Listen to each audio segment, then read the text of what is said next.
seguimos nuestra segunda semana estudiando el libro de Romanos. Vuelvo a decir, prepárate, mis hermanos. Ahora sí que ponte cómodo, pero también sé fiel. Estas próximas meses vamos a estar estudiando todo el libro de Romanos con una sola mente, entendiendo el mensaje central del libro de Romanos. Somos justos en Cristo. La justicia proviene de nuestro Señor Jesucristo. Él es justo y Él también demanda justicia. Amén. Y Pablo escribe esta carta a los romanos y empieza con un mensaje claro. El Señor es justo, pero este mundo es injusto. Y empieza a mostrar realmente que no hay nadie que se pueda salvar por mano propia.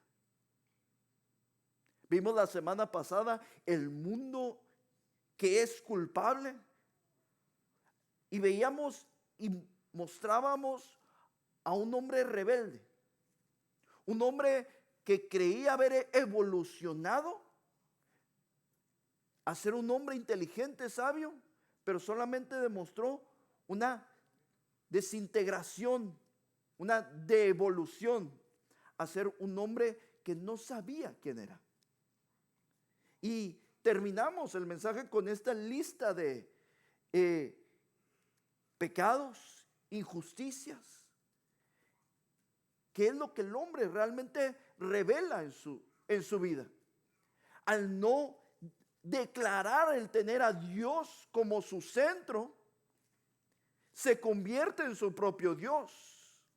Y esto lo único que genera en su vida es pecado, injusticia, depravación. Y veíamos esta lista y te la vuelvo a poner. ¿Por qué? Porque Pablo continúa, a partir de ahí, sigue continuando, hablando no al mundo, sino allá un grupo selecto de personas. Este habla al hombre judío y lo declara al hombre judío también como culpable. Y aunque creo que aquí no hay nadie judío, creo yo, podemos también entender esa parte de un mundo religioso, que un hombre religioso que cree se justifica por su religión. Es que yo asisto todos los domingos a la iglesia. Es que yo ofrendo. Es que yo me bauticé. Es que yo participo de la iglesia. Yo voy fielmente no solo los domingos, sino los lunes, los viernes y a cualquier actividad que hay, yo voy. Entonces, yo soy salvo, yo soy salva. Y es ahí donde entramos, donde Pablo continúa diciéndole, bueno, si en esta lista tú sientes que estás excluido o que tú dices, bueno, es que yo he peleado, he tenido una que otra discusión, pero, híjole, odiar a Dios, jamás. Yo no odio a Dios. Yo no soy avaricioso. Yo no soy una persona cruel, no soy arrogante. Yo siempre obedecí a mis padres. Yo jamás maté a nadie. Entonces, mis faltas son pequeñas a comparación de otras personas. Entonces, yo puedo estar bien con Dios si voy a la iglesia. Yo puedo estar bien con Dios. Sí, como dice el hermano Juan, si yo canto, alzo mi voz, yo puedo estar bien. Si yo entrego mis ofrendas diarias, yo estoy bien con Dios. Y es ahí donde Pablo continúa esta declaración, esta idea, esta tesis, donde les dice, no hay nadie. No hay acepción de personas. ¿Por qué, mis hermanos? Quiero que entiendas esta idea. El pecado es un problema universal. La palabra de Dios declara, todos son pecadores. Todos somos pecadores. No hay nadie que se salve del pecado. El pecado no discrimina a nadie. Porque son mexicanos. No, hombre, eso no les voy a decir nada. No, se salvan. Porque son de El Salvador, de Guatemala, Honduras. No, ellos se salvan, no va a haber pecado. No, es un problema universal. Todos somos pecadores. No importa qué ilusión quieras vivir en este mundo, no hay nadie que se salva. Y Pablo, en esta idea, hablándole a los judíos, también diciéndoles, ustedes también son pecadores, pone delante de ellos 4 testigos para comprobar la culpabilidad de los judíos.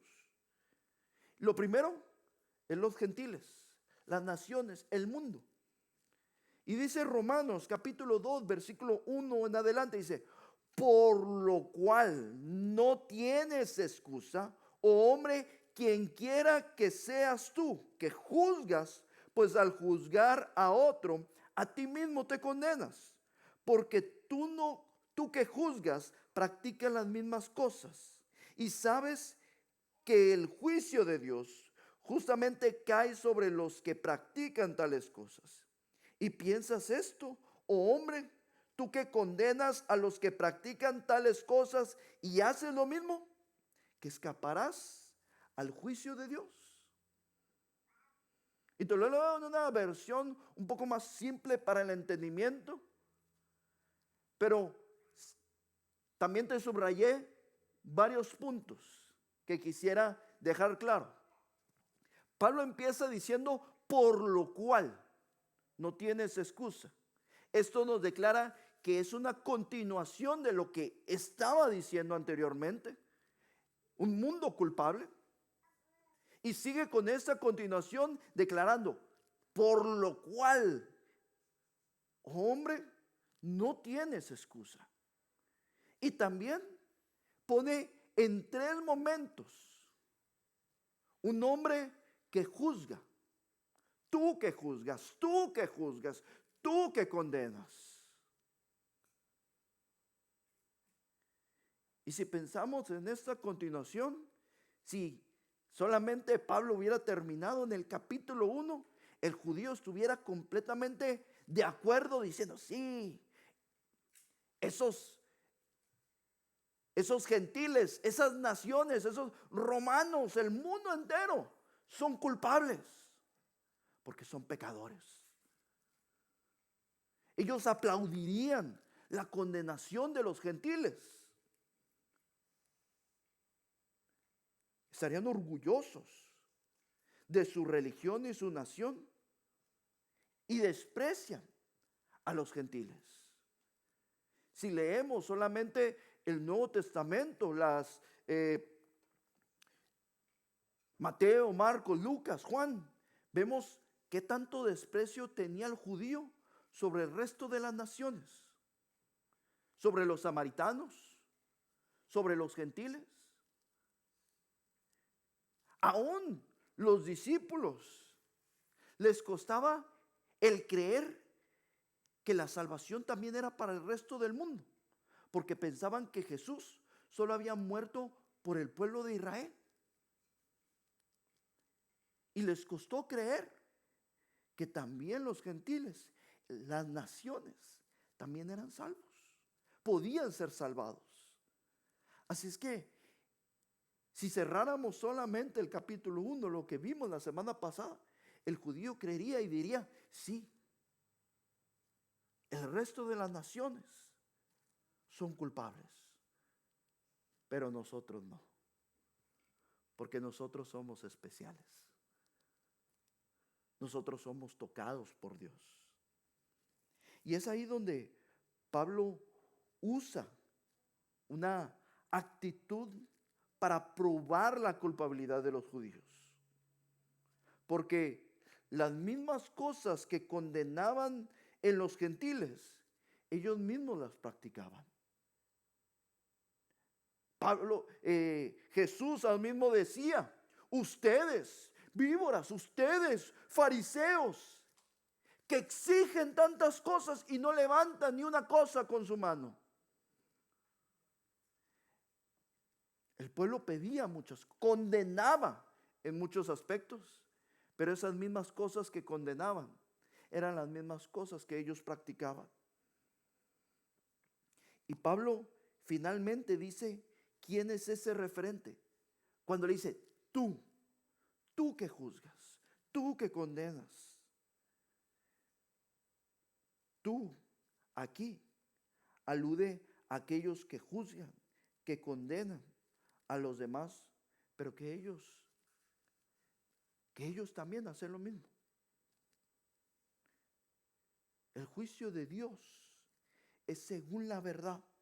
Él no tiene una norma para los judíos. Él no tiene una ley para los judíos y otra ley diferente para el resto de las naciones. El Señor juzga a todos de la misma manera. Y su juicio del gran trono blanco va a ser con la misma norma.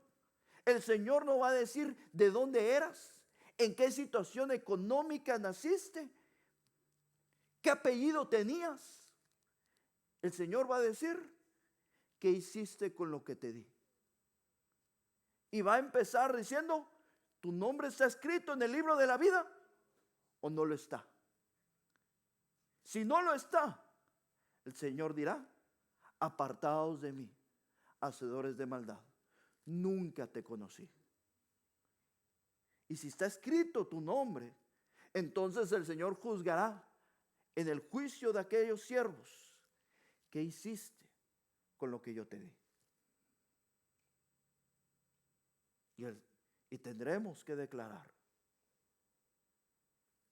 Pero el Señor no cambia sus normas, sin importar quién eres, de dónde vengas, qué nombre tengas. El juicio será el mismo. Judíos, griegos, gentiles, X nación, todo será el mismo. Pero aquí lo interesante, al condenar a los gentiles por sus pecados, ellos se condenaron a sí mismos. Y no sé si has escuchado esa frase, que cuando señalas a alguien con un dedo, ¿hay cuántos dedos?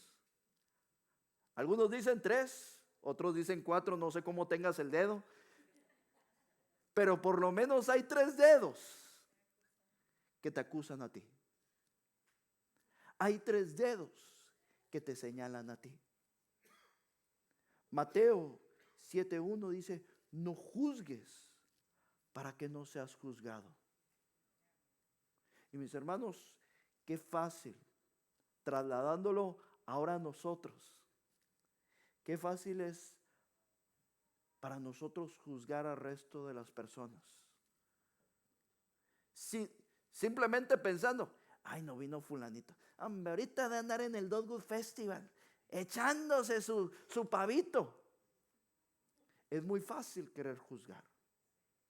Es muy fácil querer señalar, querer hablar de otros, de los presentes, de los no presentes y de los que no han llegado todavía a esta iglesia. Es muy fácil señalar las faltas de otros. ¿Por qué? Porque yo estoy aquí. Porque yo estoy en la iglesia. Porque yo ya di. Porque yo sirvo. Y creemos estar en una posición más elevada. Y mis hermanos, eso no te hace más cristiano. Eso no te hace más santo. Quizás sí te hace más religioso. Pero eso no te salva. No te excusa. Porque la misma manera en la que tú juzgas, serás juzgado. En la misma manera en la que juzgas a la familia de otro, tu familia será juzgada. Así es que tengamos cuidado. Tú que juzgas, tú que condenas, ten cuidado de no hacerlo. El siguiente testigo son las bendiciones de Dios.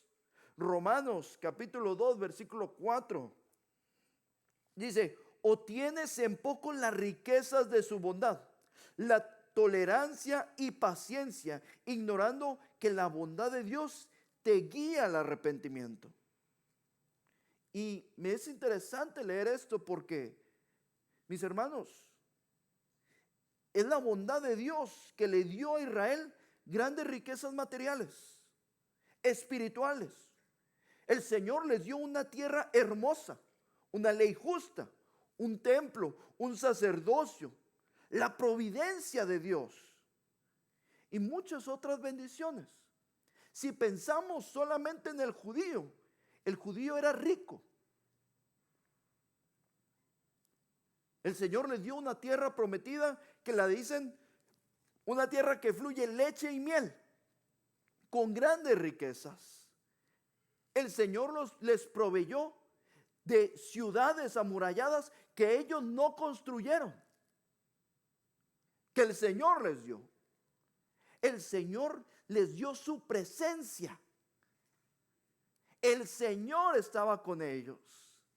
El Señor era nube y era fuego, dependiendo de sus necesidades. El Señor estuvo con ellos aún en su rebeldía.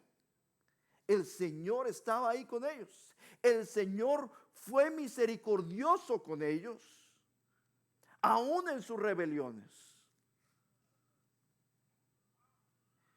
Y es ahí donde entendemos, mis hermanos, no es el juicio de Dios el que guía al hombre al arrepentimiento. Es la bondad de Dios lo que nos guía al arrepentimiento. Es su misericordia, sus bendiciones, la que nos guía al arrepentimiento. Pero Israel no se arrepintió. Israel no se arrepintió de sus malos caminos. ¿Tú crees que nosotros lo hemos hecho? ¿Te has arrepentido realmente de tus pecados?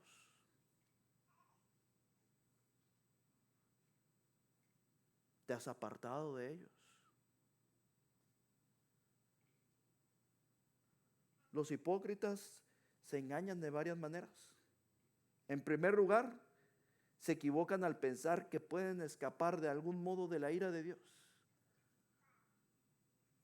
El que el Señor no los ve y que tendrán el tiempo para arrepentirse realmente de sus pecados. Pero que vida hay una y hay que disfrutarla. Y que cuando sean más grandes se podrán arrepentir. Pero ¿cuántas veces el Señor dice su palabra? Oh necio, esta noche vienen a pedir tu alma. No sabemos cuándo sea nuestro último día. No sabemos qué nos deparará mañana. Israel pensaba que tenía tiempo para arrepentirse, que en cualquier momento podía clamar a Dios y Él acudiría a ellos. Pero mientras tanto, podían adorar otros dioses, podían sacrificar a sus hijos a otros dioses, podían tener relaciones con otras naciones. Hasta que el Señor dijo, basta.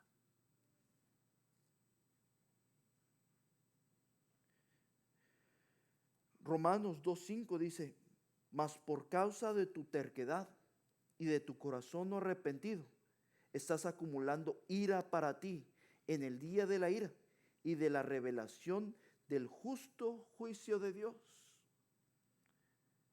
Esas palabras, mas a causa de tu terquedad y de tu corazón no arrepentido, solo acumulas más ira. Mis hermanos, no creas solamente por estar aquí. No creas que podrás escapar de la ira de Dios si tu corazón no se ha arrepentido. Déjame te lo digo más claro. Estar aquí no te salva. El alzar tu voz no te salva. El dar dinero no te salva. Solo un corazón arrepentido es lo que te puede salvar. Un corazón arrepentido hacia el Señor. No un corazón arrepentido hacia mí, un corazón arrepentido hacia los que lastimé. Un corazón arrepentido al Señor, que le pide perdón de manera sincera al Señor. Es lo único que te puede salvar. No hay otra cosa que te salve. Por eso es que el Señor dice, por tu terquedad y por tu corazón no arrepentido, solamente acumulas más ira. Podrás haber orado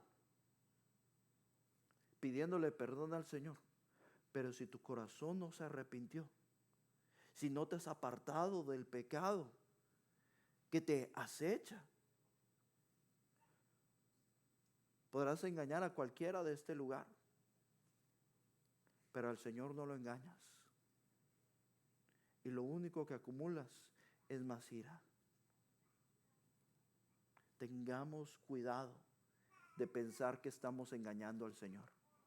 Tengamos cuidado de querer jugar con Dios. En segundo lugar, Dios no descarta a ninguna persona simplemente por haber pecado. De hecho, en la economía de Dios, el propósito de su bondad, su tolerancia y su paciencia es producir un cambio en el corazón del pecador. Él los saca del aprieto, pero les da oportunidad de cambiar. Y si no, pensemos un poquito en el pueblo de Israel. 40 años en el desierto. El Señor, ¿cuántas veces le dijo a Moisés, déjame destruirlos? Pero por amor a Moisés, por misericordia, fue paciente. Y el Señor sigue siendo misericordioso, sigue siendo paciente. Por eso su palabra nos deja claro, el Señor no quiere que nadie perezca, sino que todos procedan al arrepentimiento. Por eso es que el Señor no ha venido todavía. Y gracias al Señor que no ha venido todavía. Porque el Señor no quiere que nadie perezca en el infierno. Aún hay tiempo. Por eso es que es la bondad de Dios, sus bendiciones son las que nos llevan a la salvación. No su ira, no el temor al pecado, sino porque tenemos un Dios misericordioso, paciente, bondadoso. Es que Él nos permite ir, acercarnos a Él en arrepentimiento y poder ser salvos. Así es que, mis hermanos, si tú piensas que estás apartado del Señor, hoy es buen tiempo para acercarte al Señor. Si tú dices, ya lo he hecho y necesitas volverlo a hacer, es el tiempo de volverlo a hacer. Porque el Señor nos bendice con este día para acercarnos a su presencia. Así es que la verdadera fe que salva resulta en una vida de obediencia, piedad, aunque pueda haber caídas ocasionales. Hermanos, no estoy diciendo que no debemos pecar o que no vayamos a pecar. No debemos pecar, pero no es que no vayamos a pecar. En este mundo existe el pecado. Pecaremos. Pero no pequemos deliberadamente. Si hemos ubicado el pecado, entreguemos, corramos al Señor, entreguemos el pecado al Señor y continuemos en obediencia al Señor. Pero cada vez que peques, corre al Señor. Humíllate, confiésalo al Señor. Romanos 2:11, Pablo plantea la cuestión de la parcialidad, diciéndole, porque en Dios no hay acepción de personas. Y esto se lo dice Dios al judío, Pablo al judío. Para Dios no hay acepción de personas. Todos pecaron, todos han cometido agravio al Señor. Y nos lo sigue diciendo el día de hoy, mis hermanos. Para Dios no hay acepción de personas. Todos hemos pecado. Todos necesitamos de las bendiciones de Dios, de su gracia, su misericordia. El tercer testigo que encontramos es la ley de Dios. Y dice Romanos capítulo 2, versículo 12 al 14, dice, pues todos los que han pecado sin la ley también perecerán. Y todos los que han pecado bajo la ley, por la ley serán juzgados, porque no son los oidores de la ley los justos ante Dios, sino los que cumplen la ley. Esos serán justificados, porque cuando los gentiles que no tienen la ley cumplen por instinto los dictados de la ley, ellos, no teniendo la ley, son una ley para sí mismos. Y vemos la afirmación, la continuación de esa afirmación. No hay acepción de personas. Y porque no hay acepción de personas, no es que podamos justificarnos delante de Dios. Señor, es que yo conocí tu palabra muy tarde. Señor, es que en aquellos países, Señor, es que en mi país no había traducción de la Biblia. ¿Cómo te pudimos conocer si no había Biblia?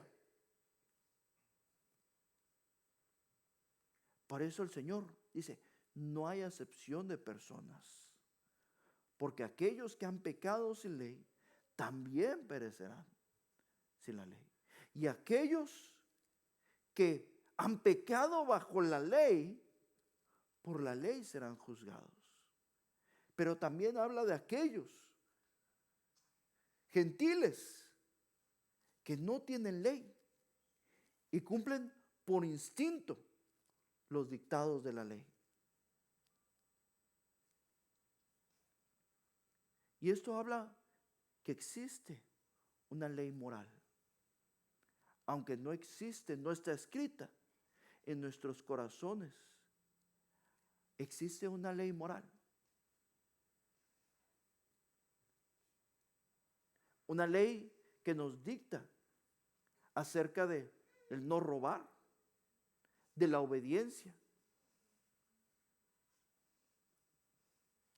del amor, del no matar. Porque si vamos a países donde no está la palabra de Dios, ellos también entienden el respeto al prójimo, el amor al prójimo. Ellos también entienden la obediencia a los padres. Aunque no la ven escrita en la palabra de Dios, aunque no la tienen traducida en la palabra de Dios, ellos mismos entienden y les enseñan a sus hijos que deben obedecer a sus padres. La entienden. Esa ley moral. Y por eso es que el Señor nos deja claro, no hay acepción. Porque el judío se jactaba de la ley. Es más, ellos decían, nosotros tenemos la ley. Moisés la escribió, proveniente de los patriarcas. Ellos se sentían diferentes al mundo entero, porque ellos, teniendo su ley, adoraban al único Dios verdadero. mientras que el mundo adoraba a ídolos. Pero Pablo aclara que no es la posesión de la ley, sino la práctica de la ley.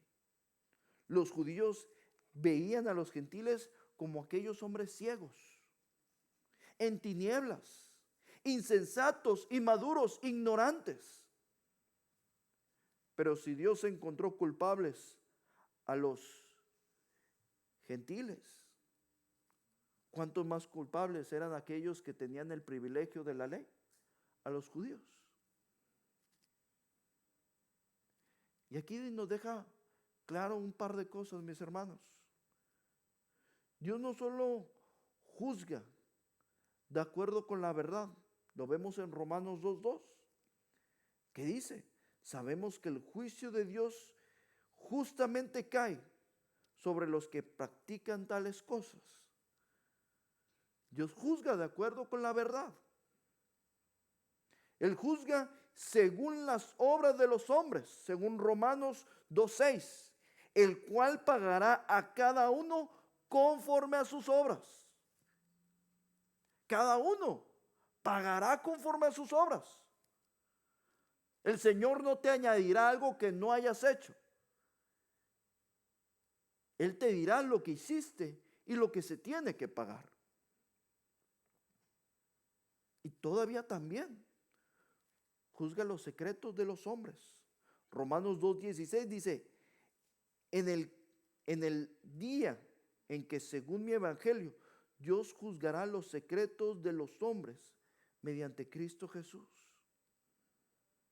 No solo juzgará nuestras obras, lo que hicimos, exhibido y que lo vieron los demás, sino también aquello que tenemos escondido, aquello que tenemos guardado, aquel secreto que tenemos no confesado.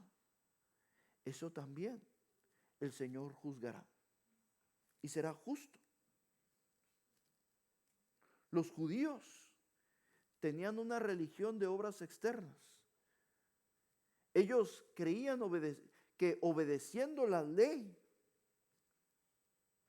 serían salvados. Pero aunque obedecían en lo exterior, entre comillas obedecían, en el interior no había una obediencia. La actitud interna, no había amor, no había obediencia al Señor. Daban una impresión moral, pero ¿qué había en su corazón? Dios no solo ve las acciones, sino también el Señor ve los pensamientos y las intenciones del corazón. Y es ahí donde, mis hermanos, recae también sobre nosotros. Porque el Señor no ve solamente la apariencia externa. El Señor ve tus pensamientos, lo que hay en tu corazón. Nosotros quizás podemos decir: sí, tenemos la palabra de Dios, la Biblia. Y quizás la ponemos como sobaquera y nos la ponemos y nos la llevamos a todas partes caminando para que todo el mundo vea que vamos a la iglesia. El domingo nos arreglamos y nos ponemos la mejor ropa, etcétera. Nos queramos vestir como nos queramos vestir porque vamos a la iglesia. Pero ¿qué hay en tu corazón? ¿Qué hay en tus pensamientos? Quizás mientras hoy te comparto la palabra de Dios, pueden escuchar tus oídos, pero tu mente ya se fue. Está desaparecida. Quizás ahorita estás pensando: hombre, ojalá que ya termine el cuarto punto para correr y ¿qué vamos a comer? ¿Qué vamos a hacer después? Quizás, sí, quizás decimos: es domingo de iglesia, pero nuestro corazón no quiere estar aquí. Nuestro pensamiento está desconectado de aquí. Pero decimos, es domingo de iglesia. Es domingo para alabar al Señor. ¿Por qué? Porque ya se volvió una tradición. Es una tradición el venir aquí a alabar al Señor.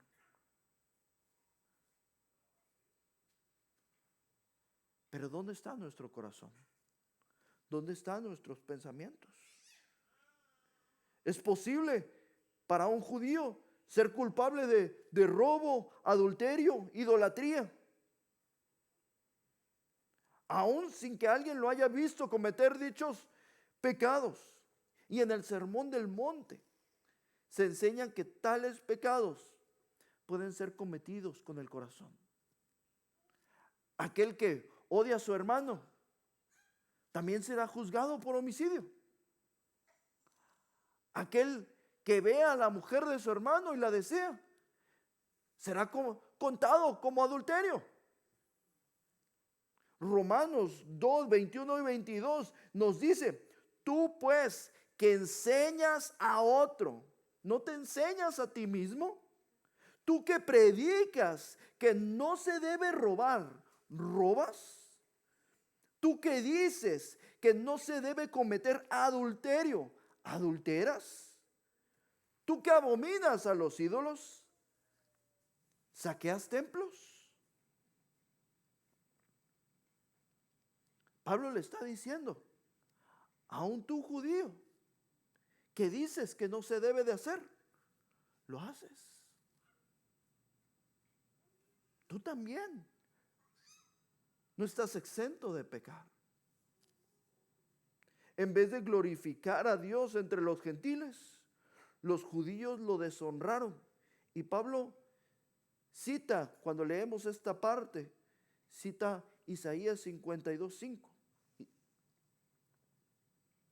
Cuando dice, no lo tengo, búscalo y te animo a leerlo, pero dice Isaías 52:5, y continuamente he blasfemado mi nombre todo el día. Los gentiles paganos tenían contacto diario con los judíos en los negocios, en otras actividades, y no fueron engañados por su devoción. La misma ley que pretendían obedecer solo los acusaba. Y mis hermanos, eso recae una vez más a nosotros. Vuelvo a decir, no es que no somos judíos, o que yo sepa, alguien aquí no es de descendencia judía, pero nosotros también nos hemos vuelto pueblo de Dios. Y lo mismo que nosotros juzgamos, condenamos, también nos podemos volver partícipes de ello. La diferencia es que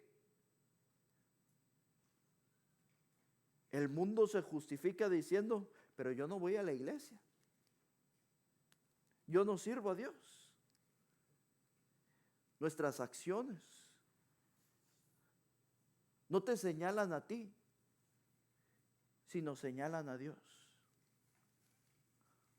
Porque tu pecado lo único que hará es decir, que el mundo diga, y ella va a la iglesia, y ellos sirven a Dios, y ellos se dicen ser cristianos. Así es que, cuidado, tengamos cuidado en pensar que venir aquí, solo leer la Biblia o cumplir ciertos aspectos de la Biblia nos pueden salvar. Y es ahí donde termina y nos da el último testigo, la circuncisión. Romanos 2:25 al 29 dice, pues ciertamente la circuncisión es de valor si tú practicas la ley. Pero si eres transgresor de la ley, tu circuncisión se ha vuelto incircuncisión. Por tanto, si el incircunciso cumple los requisitos de la ley, ¿no se considera su incircuncisión como circuncisión? Y si el que es físicamente incircunciso guarda la ley, ¿no te juzga a ti que aunque tienes la letra de la ley y eres circuncidado, eres transgresor de la ley? Porque no es judío el que lo es exteriormente, ni la circuncisión es la externa, en la carne, sino que es judío el que lo es interiormente. La circuncisión es la del corazón, pero el espíritu, por el espíritu, no por la letra. La alabanza del cual no procede de los hombres, sino de Dios. Y para tener un poquito más claro, la circuncisión, esa fue una señal del pacto que Dios hizo con Abraham, el padre de la nación judía, declarándole que iba a tener una gran nación, que le iba a dar tierra. Y en señal de ese pacto le pidió Dios a Abraham que se circuncidara él y su casa como señal del pacto. Para los judíos, los gentiles, los decía, eran perros incircuncisos. Por eso los trataban de esa manera. Por eso ellos hablaban de esa manera. ¿Por qué? Porque no tenían el pacto. No tenían la señal del pacto. Entonces, no eran judíos. La tragedia es que los judíos confiaban en esta señal física, pero en vez de la realidad espiritual que debía mostrar. Deuteronomio 10:16 dice, circuncidad pues el prepucio de vuestro corazón y no endurezcas más vuestra cerviz. La circuncisión tenía que ser en lo interior, en el corazón. No era meramente un acto físico, sino en el interior. Y hoy en día, muchas veces todavía puede existir ese pensar bíblico que aún con nuestros hijos decimos, hay que circuncidarlo. Pero pensamos erróneamente. El circuncidar a nuestros hijos no los hace más y el no circuncidarlos no los hace menos. La circuncisión de los varones no los hace más, no los hace menos. Volvemos. Es lo que hay en nuestro corazón. Es el interior, lo espiritual, lo que nos aparta del Señor, lo que nos marca, lo que nos da ese pacto con el Señor. La gente hoy también comete ese mismo error acerca del bautismo, la cena del Señor, o simplemente por decir, yo soy miembro de esta iglesia. Y porque soy miembro, porque participo de la cena del Señor, porque fui bautizado, soy apartado. Soy la iglesia. Y mis hermanos, déjame te lo digo, ni el bautismo, ni la cena del Señor, ni el asistir a la clase de membresía, firmar algo de que eres miembro de esta iglesia, no te aparta ante el Señor, no te salva ante el Señor. Esas cosas físicas, acciones físicas, no te aparta al Señor. Tu declaración de tu boca, que confiese al Señor como único Señor y salvación. Tus palabras que dicen que el Señor es el único Señor y Salvador. Tu arrepentimiento de tus pecados ante el Señor es lo único que te va a salvar. nada más. Invitamos a cualquier persona que es salva a ser bautizada para dar testimonio público de su salvación. Y lo vamos a ver más adelante, pues mismo Romanos capítulo 6 habla acerca de ello. Pero el bautismo no nos da salvación. Es un testimonio público de que el Señor nos ha salvado. Participar de la cena del Señor, lo que hacemos el primer domingo de cada mes, no es una declaración de nuestra salvación. No es una declaración de soy salvo cada vez que tomo, que participo de la cena del Señor. No, es una declaración de lo que el Señor hizo. Un testimonio de que el Señor vino, murió por nosotros, resucitó al tercer día. Y es nuestra declaración de decir el Señor volverá. Por eso participamos en obediencia al bautismo y la cena del Señor, porque el Señor nos lo ordenó. Por eso se llaman ordenanzas. Y ser miembros es una declaración de decir, esta es mi iglesia local, a la cual quiero crecer, quiero fructificar, quiero invitar a mi familia, a mis conocidos, a esta iglesia para que escuchen la palabra de Dios. Y quiero participar de esta iglesia, porque esta es mi iglesia. Pero el firmar, a lo que yo recuerde, nunca le he dado un certificado de salvación de decir, bueno, este certificado se lo vas a mostrar a Dios cuando estés arriba y porque eres miembro, ahora sí que eres salvo. Yo no he entregado y espero que nadie haya recibido porque es a nombre de otra persona y no mío. Pero eso no te salva. El asistir fielmente a la iglesia no te salva, mis hermanos. Es una respuesta de nuestra salvación. Porque el Señor me salvó. Yo quiero adorar al Señor. Domingo, lunes, viernes en este lugar. Pero también quiero adorar al Señor en mi casa. De lunes a domingo. Con mi familia. Así es que, como conclusión, mis hermanos, el mundo judío también era juzgado, también será juzgado, porque para el Señor no hay acepción de personas. El judío que juzga también será juzgado, pero para la iglesia, mis hermanos, también nosotros seremos juzgados. Así es que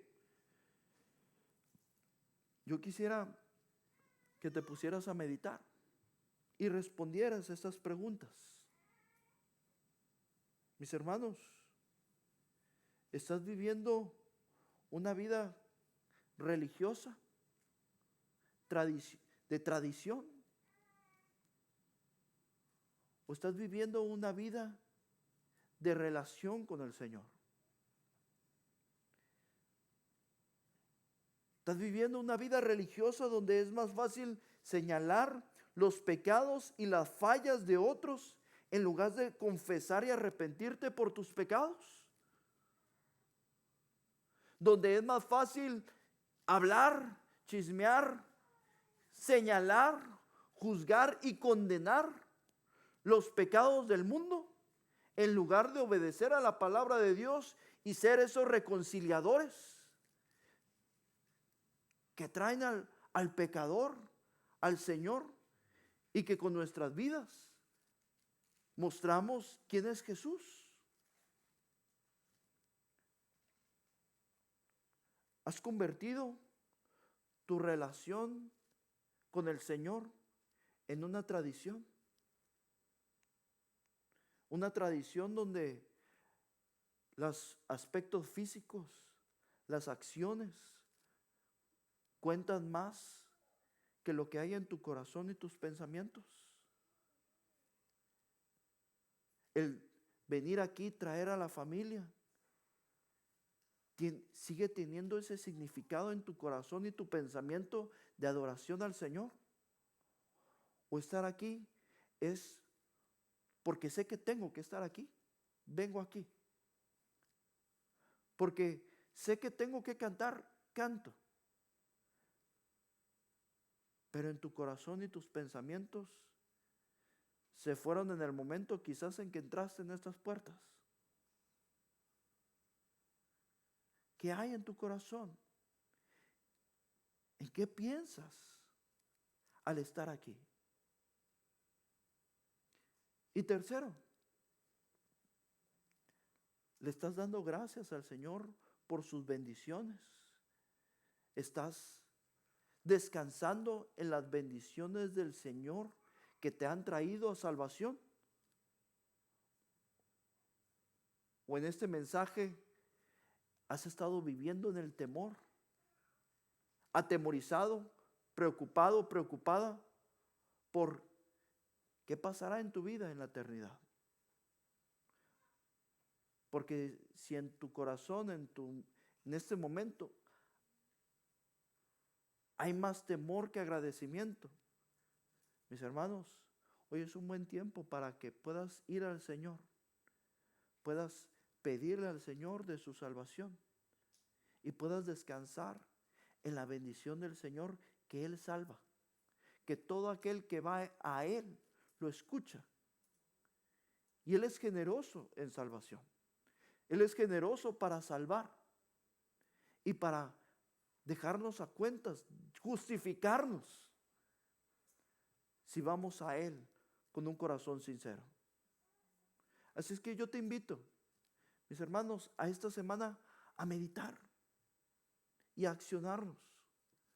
Si hoy fue un día de tradición, que esta próxima semana, que el próximo domingo, que entres por estas puertas, que puedas venir con tu familia, con una relación en el Señor, en agradecimiento deseoso de buscar al Señor, porque el Señor te busca a ti.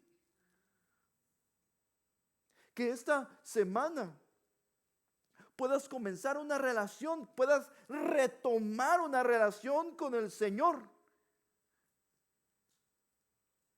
Y que esta semana dejes de señalar, juzgar y levantar tu mano y tu dedo para señalar las faltas de otros, de tu esposo, de tus hijos, de los que hay a tu alrededor.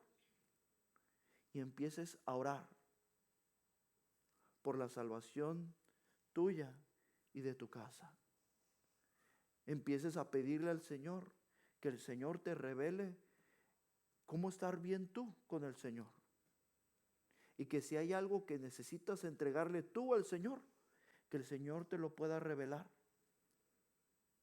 Pero empecemos a vivir una vida en relación, en justicia con el Señor, teniendo una relación con nuestro Dios.